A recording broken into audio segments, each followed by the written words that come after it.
Hi guys, 30 days dog training tips సిరీస్లో ఇది day 6 video. So ఈ డే 6 వీడియోలో మనం డిస్కస్ చేసుకోబోతుంది ఏంటంటే పాజిటివ్ రీఎన్ఫోర్స్మెంట్ ట్రైనింగ్ గురించి. సో ఈ వీడియోని ఖచ్చితంగా సేవ్ చేసుకోండి, అలాగే ఫ్రెండ్స్కి ఫ్యామిలీ మెంబర్స్కి ఖచ్చితంగా షేర్ చేయండి. సో వాళ్ళకి కూడా యూజ్ అవుతుంది, సేవ్ చేసుకోవడం వల్ల మీకు కూడా యూజ్ అవుతుంది ఫ్యూచర్లో ఎప్పుడైనా చూసుకోవడానికి. మీరు యూట్యూబ్ షార్ట్స్లో చూస్తున్నా లేకపోతే ఇన్స్టాగ్రామ్ రీల్స్లో చూస్తున్నా కూడా ఈ వీడియో చాలా యూస్ఫుల్ అవుతుంది.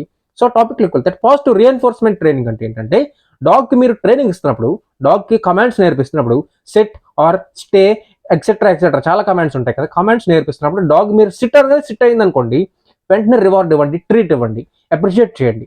దాన్నే పాజిటివ్ రీఎన్ఫోర్స్మెంట్ టెక్నిక్ అంటారు. అదేవిధంగా సిట్ అన్నప్పుడు సిట్ అవ్వలేదు అనుకోండి, అప్పుడు రివార్డ్ ఇవ్వద్దు, అప్రిషియేట్ చేయొద్దు డాగ్ని. Good job puppy, good job. So అటువంటి అప్రిషియేషన్స్ ఉంటాయి కదా, సో ఇటువంటి అప్రిషియేషన్స్ ఇవ్వద్దు. So next negative reinforcement technique అసలు వాడద్దు. నెగిటివ్ రీఎన్ఫోర్స్మెంట్ టెక్నిక్ అంటే ఏంటంటే డాగ్స్కి మీరు ట్రైనింగ్ ఇస్తున్నప్పుడు ఫర్ ఎగ్జాంపుల్ సిట్ అన్నారనుకోండి, మీ డాగ్ వెంటనే సిట్ అవ్వలేదు, అప్పుడు స్టిక్ తీసుకుని కొట్టేయడమో ఏదో చేయొద్దు, అసలు కొట్టద్దు డాగ్స్ని.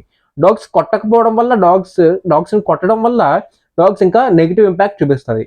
సో ఇది positive reinforcement technique in training. So next వీడియోతో మళ్ళీ కలుద్దాం. బాయ్.